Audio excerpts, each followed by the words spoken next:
If you're looking for a compact solar storage unit for your solar power system, one that's not only available at a comparatively moderate price, but also offers very good performance, then today's video might have exactly what you're looking for. Right here in front of us, the brand new solar storage unit from Storcube, the S1000. What this device is really all about, how it performs in practice, and what else it has to offer, we'll be taking a close look at in today's video. I hope you're as excited as I am. So let's get started right after the intro. But if you haven't already, quickly subscribe to the channel now and activate the bell to not miss any future videos. You'll find the current prices of this device to support this channel down below in the video description. Thank you very much for your support, and with that, let's get started after the intro.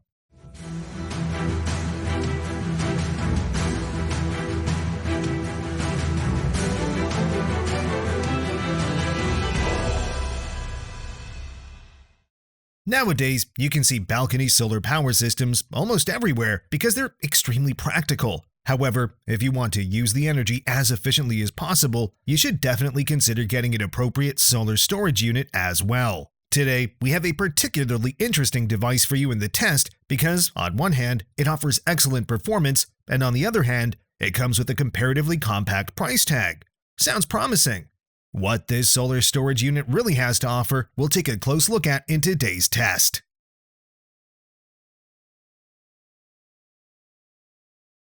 I'd say let's start with the unboxing to see what comes with the product.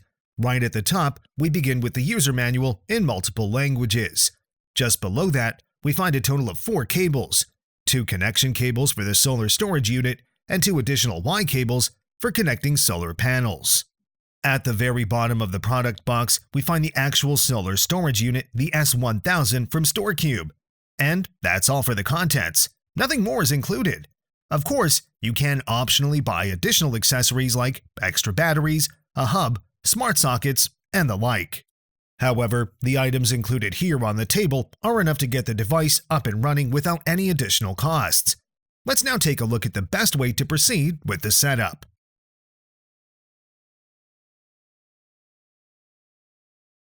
So let's take a quick look at the key steps. Connecting the solar storage unit physically is, in my opinion, not really a challenge. The important ports, like input and output, are all located conveniently on the top. After removing the protective cover, we can attach the 2 connection cables using twist locks. On the left side, we find the input, where we can connect 2 solar panels via the MC4 connectors. On the right side is the output, also equipped with MC4 connectors, which can be connected to any inverter. That's it. Nothing more is needed. Now the only thing left is to set it up with a smartphone. To do this, we search for Storcube in the App or Play Store, or we scan the QR code in the user manual to download the app. Next, we create a user account to connect the device. Once that's done, we hold the Wi-Fi button on the device for 5 seconds to activate pairing mode. After that, we connect to the battery via Wi-Fi, and then establish the correct connection to our home Wi-Fi network through the app. It's important to mention that the battery can only be connected to a 2.4 GHz Wi-Fi network. I also noticed that the battery is a bit picky, as at first, it simply wouldn't connect to my home Wi-Fi network. However, when I tried with my smartphone's hotspot, it worked. After I renamed my home network to just 4 simple letters, I was able to connect without any issues for whatever reason. If that hadn't happened, I would say the setup process would be a clear 10 out of 10 because it's truly super simple. You don't need any technical expertise, and the whole process can be done in less than 15 minutes, which I personally find extremely convenient. For those of you who found this a bit too fast, if you'd like a separate video where I focus specifically on the installation and setup of this solar storage unit, feel free to let me know in the comments below. If there's demand, I can definitely create a separate video on this. So, the solar storage unit is now ready, and we could take a closer look at how it performs in practice.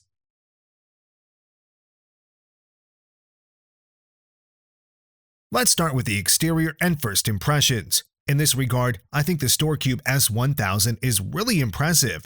The continuous aluminum casing not only looks very modern, but also gives off a very sturdy and durable impression.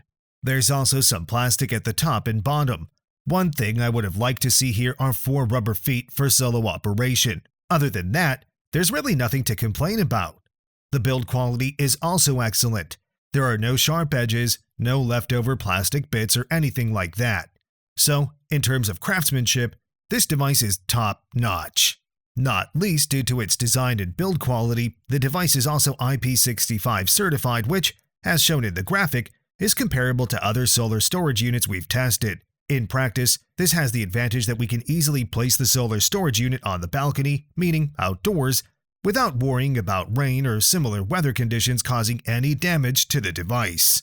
As you can see on the table or from the dimensions shown on the screen, this is a very compact and slim device for a solar storage unit.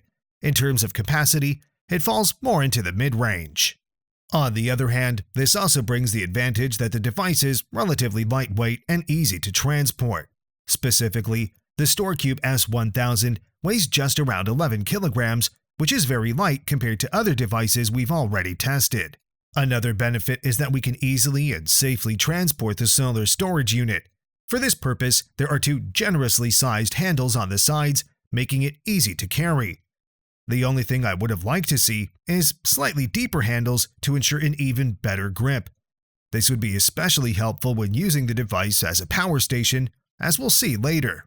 When we look at the weight in relation to the capacity, the Storcube S1000 performs exceptionally well. This results in an energy density of 92.92 watt-hours per kilogram, which, as shown in the graphic, puts it far ahead compared to other devices we've tested. Of course, this is partly because the inverter and other components are external, so their weight is not included. More on that shortly. Otherwise, there isn't much more to see on the exterior of the device. As previously mentioned, the input and output connections are located at the top. On the right side, we have the two available buttons for Wi-Fi and activation, and at the bottom, there are two additional connectors for increasing the capacity, which we'll also cover in more detail later in the video. I'd say let's now take a closer look at what this unit really has to offer in terms of performance.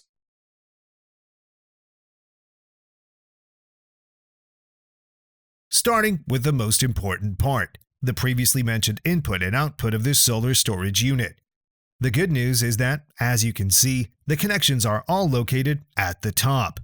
This means we don't have any cables going in from the sides, but rather the connections are strictly on the top. On the other hand, as you can see, these are proprietary connectors. This means we cannot directly plug our MC4 connectors into the solar storage unit. Instead, there are twist lock connectors on the top where we need to connect the solar panels and the inverter.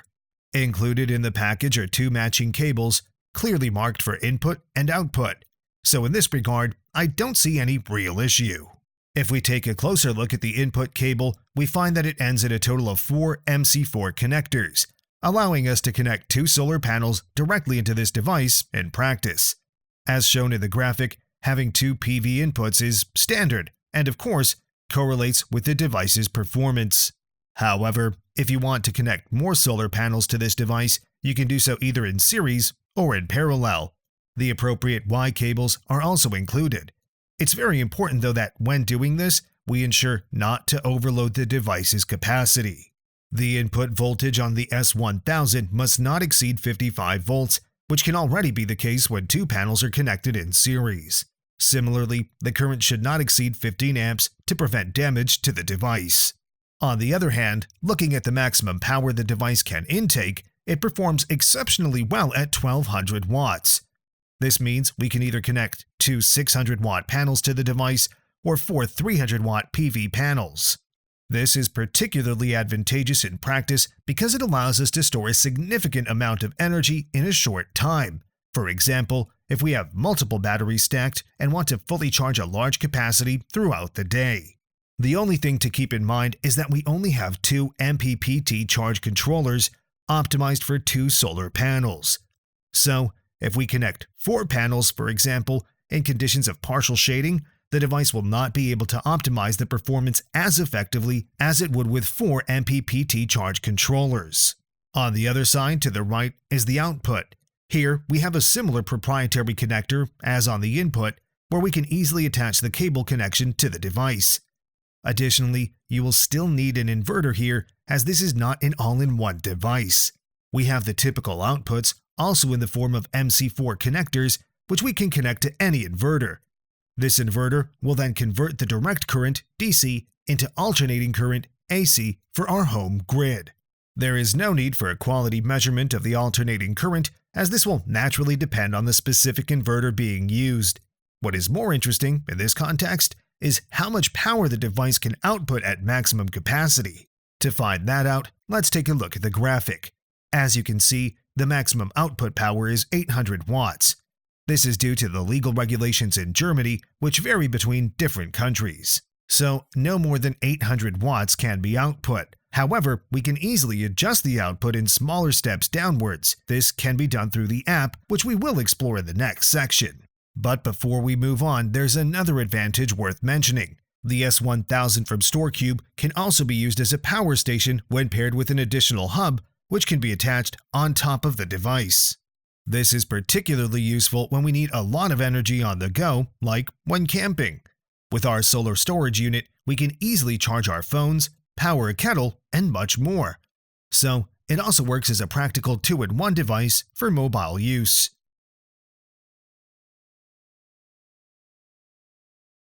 The most important point, however, relates to the core of the device, the built-in battery cells. Just like other solar storage units we've tested, the Storcube also features high-quality lithium iron phosphate cells. These cells have the significant advantage of being much safer in the event of a fire compared to lithium-ion cells. Additionally, lithium iron phosphate cells offer a much longer lifespan, meaning more charging cycles before they start to degrade. Specifically, the manufacturer guarantees an incredible lifespan of 6,000 cycles before the capacity significantly decreases. In practice, this means I can fully charge and discharge the battery once a day for over 16 years before it begins to wear out noticeably.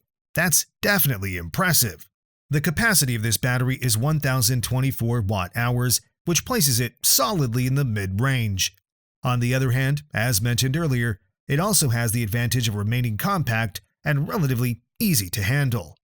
To verify this, I also conducted a full capacity test with my measuring device. First, I fully charged the battery to 100% and then disconnected it from the input to ensure no additional power was flowing in. Next, I set the maximum discharge depth, which on this device is 10%. Then, I connected the measuring device and started the test. I discharged the battery over several hours at a steady rate of 150 watts, monitoring the results. When the battery finally shut off, the measuring device indicated a capacity of 874 watt-hours. Adding the final 10% that we couldn't use, we reach a total capacity of 971 watt-hours, which is quite good. Compared to the stated capacity of 1,024 watt-hours, this gives us an efficiency of 94.82%, which is impressive. But that's not all. Those who need even more power can scale up this system significantly.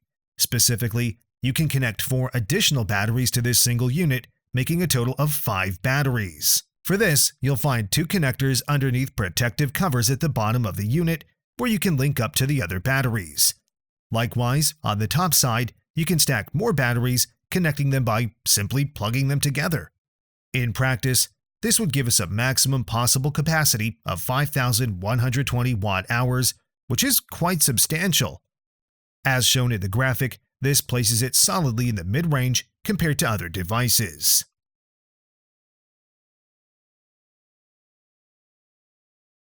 Finally, one last important point: controlling the device via your smartphone.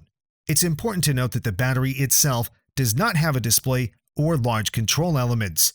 Everything is managed through the app.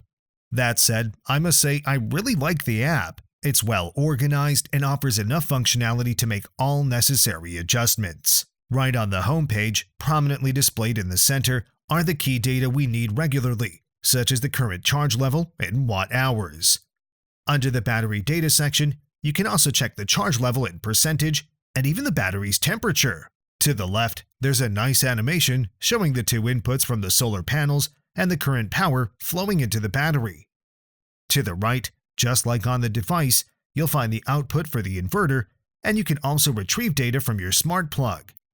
That's right, the device offers 3 modes in this regard: The first is constant power, meaning you can tell the device to deliver a constant 150 watts until the battery is depleted. You can also set it to 200 or 250 watts with adjustments made in 50-watt increments. The minimum is 100 watts. The second option is a custom schedule. For example, you can program the device to output 500 watts from 10 a.m. to 12 p.m., then reduce it to 100 watts. This allows you to tailor the power output to your needs. And the third option, the device supports up to 5 smart plugs, automatically adjusting the power output based on the needs of the connected devices, like a kettle, computer, or similar. Not to mention, you can also get long-term statistical analysis of the battery, showing how much power has been received at different times, how much has been output, and so on, all over a given period and with clear graphical representation. In my opinion, there's nothing to criticize in this area. The only issue I noticed was that some time periods in the app weren't saved and were instead overwritten for reasons unknown. I would definitely like to see this improved so that the entire timeline is saved until I choose to reset the data in the app myself. Other than that, the device is very well designed. And with that, I'd say we can move on to the final conclusion. Overall, I have to admit, I'm really impressed with Storcube's new solar battery. The device not only looks great on the outside, but also performs well in terms of technical specifications. It has solid input and output performance, incredible scalability up to more than 5 kilowatt-hours, and the entire system works reliably and effectively in practice. The only thing I would ask for is some fine-tuning, especially in the statistics feature. Otherwise, in my opinion, there's nothing to seriously criticize about this device. And of course, as mentioned, it's available at a compact price that makes it stand out from other solar batteries. For anyone looking for a compact solar battery for their balcony power plant, which can potentially be expanded, I give a clear recommendation. Alright, that's all from my side. Now it's your turn. What do you think of this new solar battery from Storcube? Feel free to share your thoughts in the comments below. I'm curious to hear your opinion and feedback. With that said, if you enjoyed the video, feel free to show your support by giving it a thumbs up. If you haven't already, subscribe to the channel and activate the bell so you don't miss any future videos. You can find the current prices of the battery, along with ways to support my channel, in the video description below. Thank you so much for your support, and with that, take care, see you next time, bye!